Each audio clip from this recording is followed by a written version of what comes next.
Do, do not watch this. I warn you. You can never unsee it. The spoilers. The spoilers. I am recording this, or am I recording this? I don't know. But this is our recording of Cool and Lewis Moon's review of Sleep No More. But what did they think, and what did we think of their verdicts?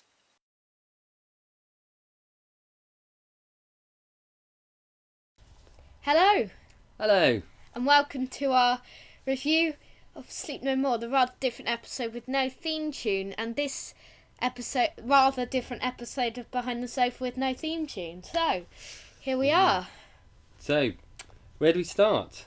Well, let's start with a story roundup. Okay. So we're going straight in. Straight in with the review. action. Straight in. Okay, So, go for it. This is footage discovered from the wreck of the very rare space station, and you can never unsee it.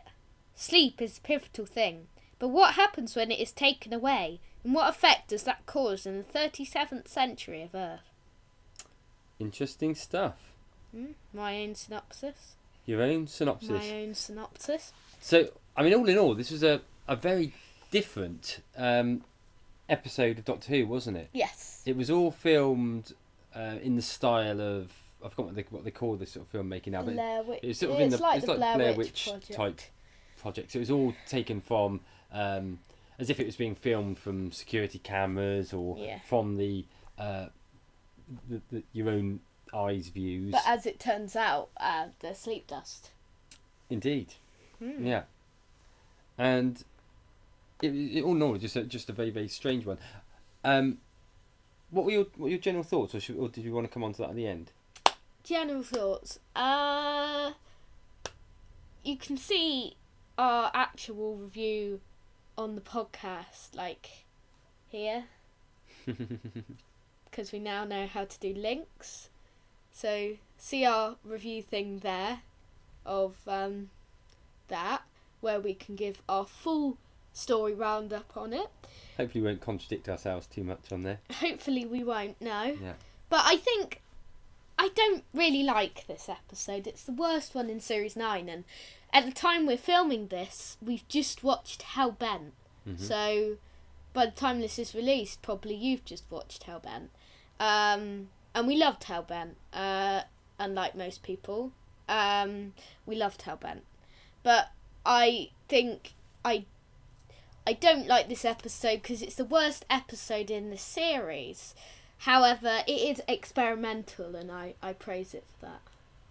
And I think we've gone round opposite ways. You used to prefer it you used to not prefer it than me, and now I don't prefer it than you. That makes sense.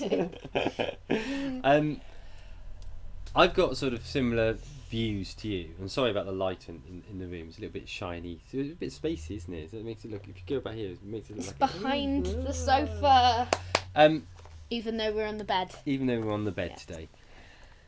I really liked the fact that with this episode they tried to do something a little bit different. So the whole sort of trying to film it Blair Witch Project style-y was a great idea. It's nice that after all these years the series can still challenge in the way that it does things differently quite often during each series. That said, personally, I liked the story. I know a lot of people were very critical of the story. I personally quite liked the story, but I found that I lost where I was, what was happening in it quite often, because I found the filming technique really abrasive. I found it really confused my eyes, and it made me feel a little bit iffy. Yeah, a bit like that. So I did find that I struggled to concentrate throughout the whole of it. And I remember I made this point in the podcast as well when we did it. But there's a point right near the end of the story where the Doctor gets into the TARDIS and says something along the lines of I really don't understand what's going on, or something like that. And neither do we, Peter. And that's Peter. exactly what I thought. I'm not sure I actually understand what's happening here at all. And if the Doctor doesn't understand, then who would? Yeah.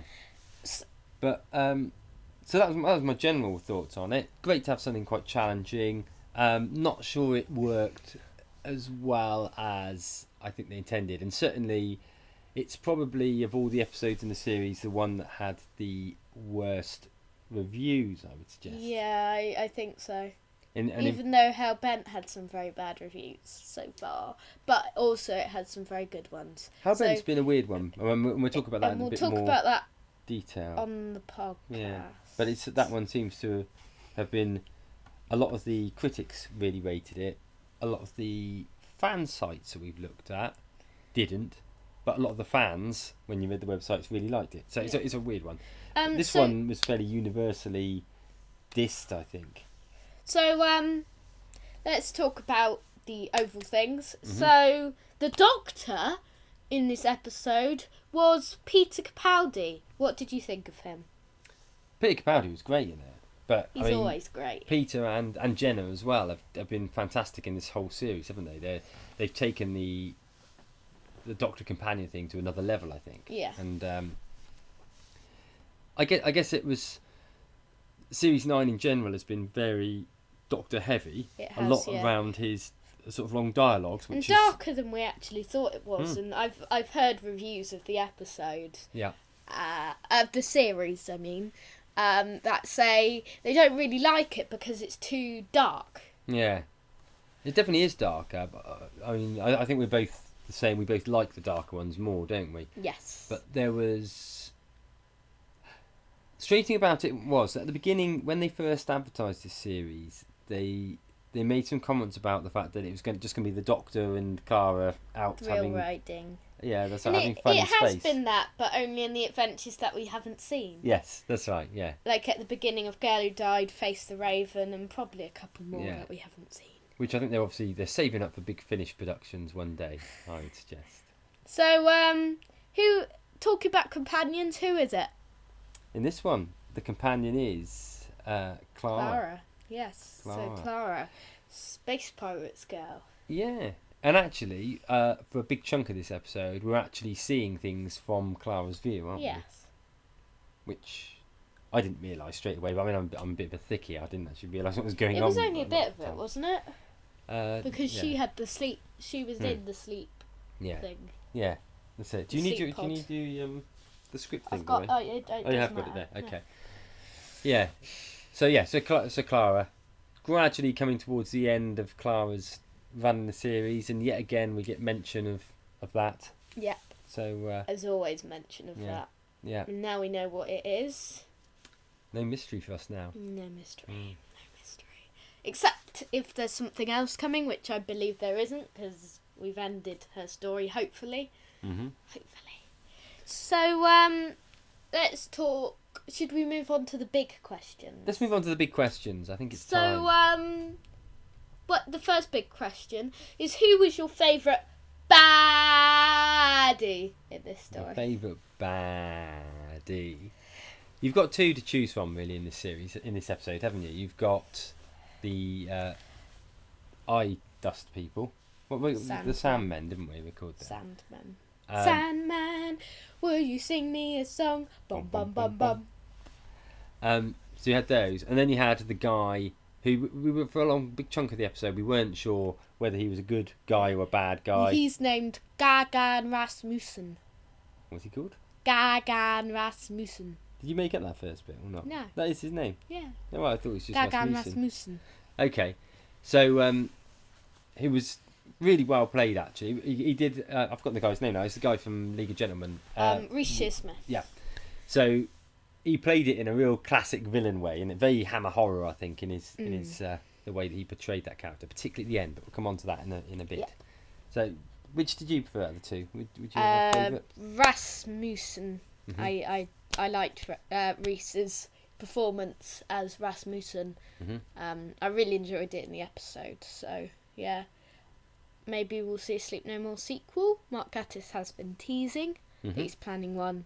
Maybe Rasmussen will return. I don't know. Maybe Who knows? just in the start. I don't know. It's for them to decide, not me. Mm-hmm. I do figure adventures. That's what I decide for. Yay! So, what other questions do we have? So we have your favourite bits. So, Okay. Did you want to go first? I know I'm what my favourite bits are. I'm going to mention one of my favourite bits that we didn't put down. Mm-hmm. Talking about the Mr. Sandman song, Mm-hmm. is when Deepando Mm-hmm. is running away from the creature, and the interface is forcing him to sing the song. Yes, I really like that bit. Yeah.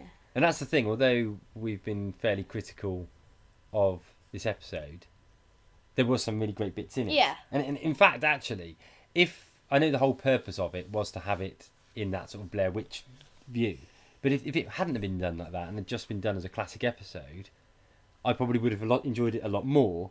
But then it would have been fairly run of the mill, I guess. You know. Yeah. So. What other moments do you really enjoy? The best bit of all, to me, would be the very end sequence when Reese's character, sort of his face sort of starts melting and. I mean, that's actually. That was actually it was quite a creepy moment. That wasn't it? It was a really well filmed bit.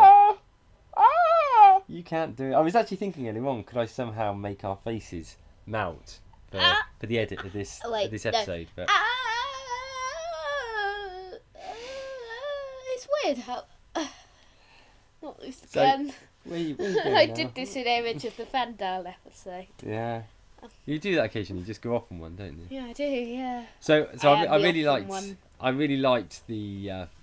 I really liked that end sequence. And I thought that was Space really good. Pirates. Well, that was the other bit. Was I loved that bit of dialogue that Clara and the Doctor were having when they were talking about how as soon as you put space in front of it, it becomes more exciting, and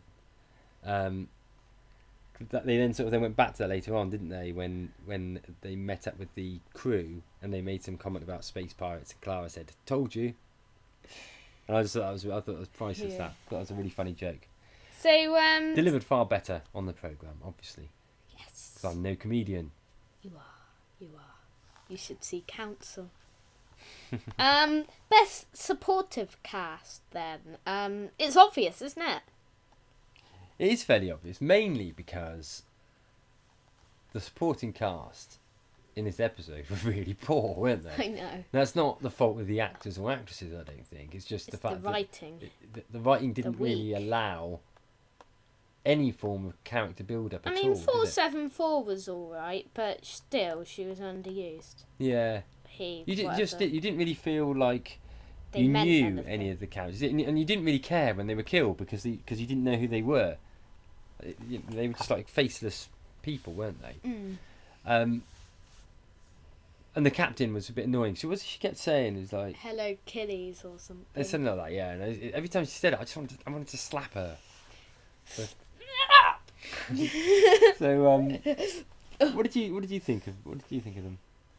Supporting I cast. agree with you. They're not supportive cast. They're spoiled cast. Are they? I'm not a joker, like you said earlier. You and me. You, me. Joker. Bop, bop. What other questions, sir? We need to say who the actual best supportive cast is. Oh, we've not said, have we? No. Yeah. Okay. Well, you can say. It's You Reece Shearsmith who plays Gagan Rasmussen. Yeah. I don't think we'll have any. We've got no complaint with that, have we? Gagan. Paul McGann. You're really weird today. The other day I went a bit hysterical. You did, yeah. Yeah. No, What? you weren't there. Oh, sorry. I thought you No, were talking I about went- when we did one of the on the vidcast. Because you did have a bit of a laughing fit. On me. There. Yeah. So. Very quick link. Look. So There. what's Right, the next question? Best part. No, it's a one-part story, so it's Not a lot to choose obvious. from. The best one. part is Sleep No More Part 1 out of 1. Mhm. Sleep No More. Okay.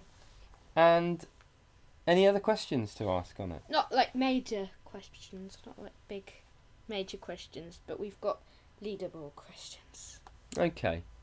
So, in general then, as a bit of a roundup, I think we both liked the fact that Doctor Who was trying something different. Yeah, and Even it's never though- done something like the Blair Witch Project. No.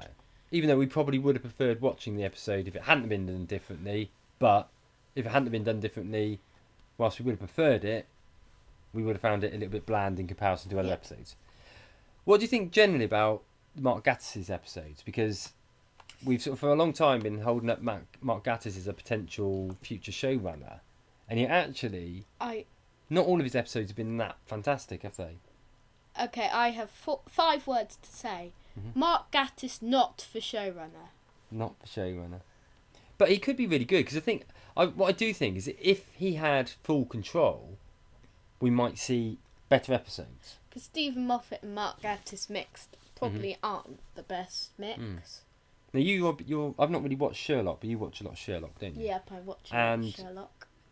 Gatiss writes a lot for that, doesn't he? Maybe I'll do like a video like reviewing the new episode. Oh, that'd be The something to look forward to. Bride. Yeah. I But- can't say it. But Gatiss' episodes are stronger on that, aren't they? Yeah.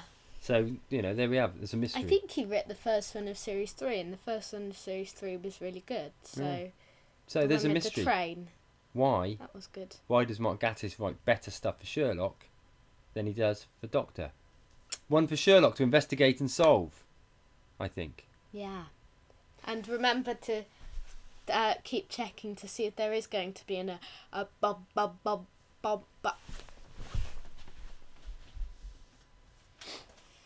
Where are you going? Where are you going now? Oh, you got the Radio Times on. No, it's not Radio Times. It's the cheap I've got version. the Radio Times at home. Okay. So as you're flicking through these pages... Wait.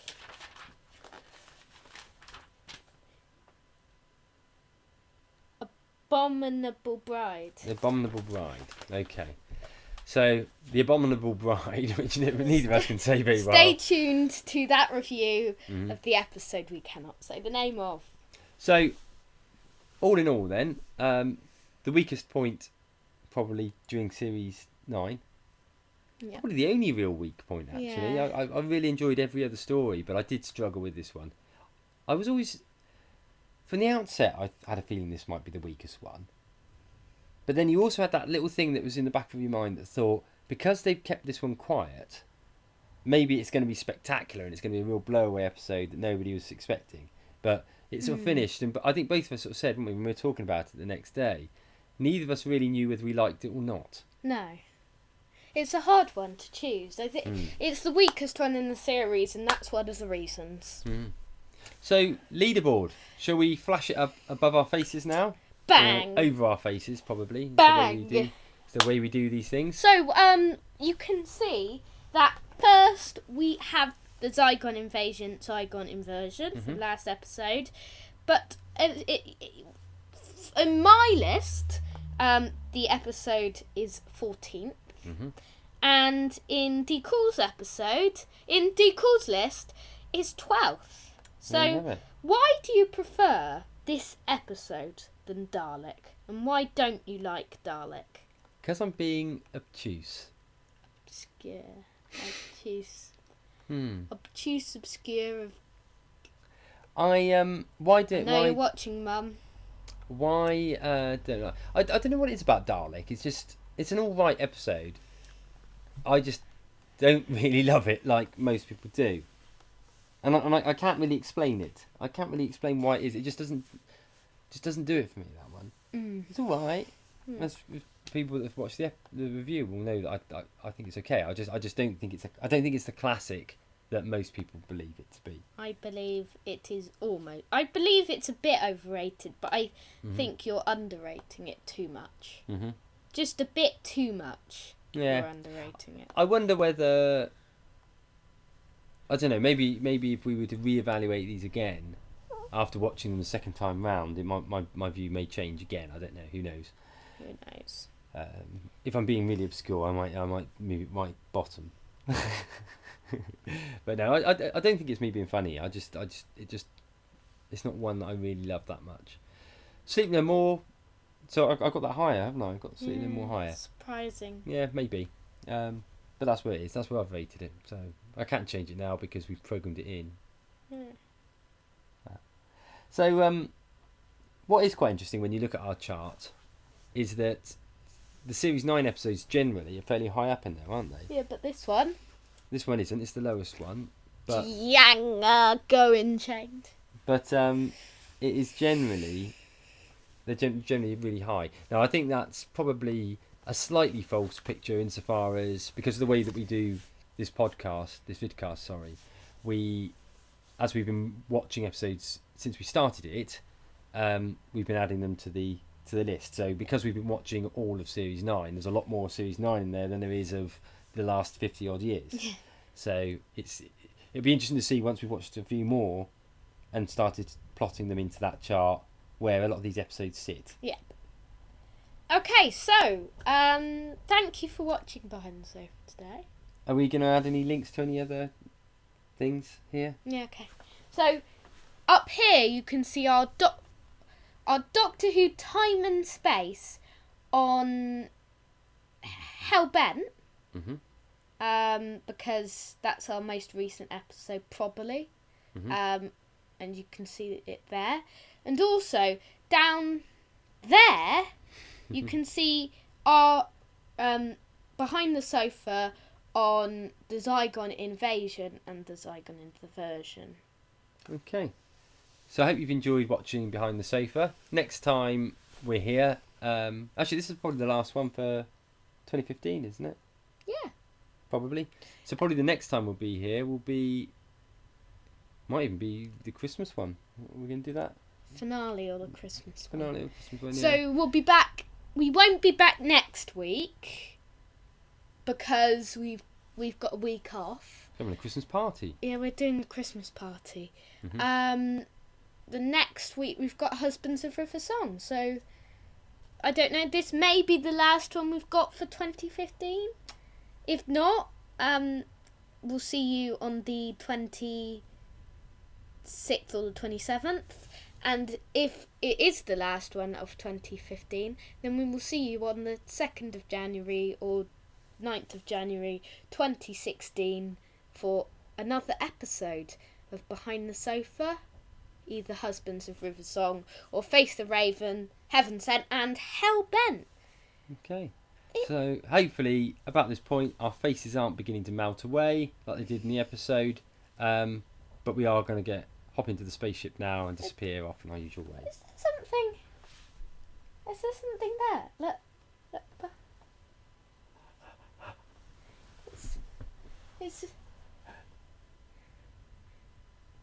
It's Mr. Sandman. Will he sing me a song? Bum bum bum bum. No, he's gonna kill me. That's what he's gonna do. Goodbye. We better run in the space. Ah!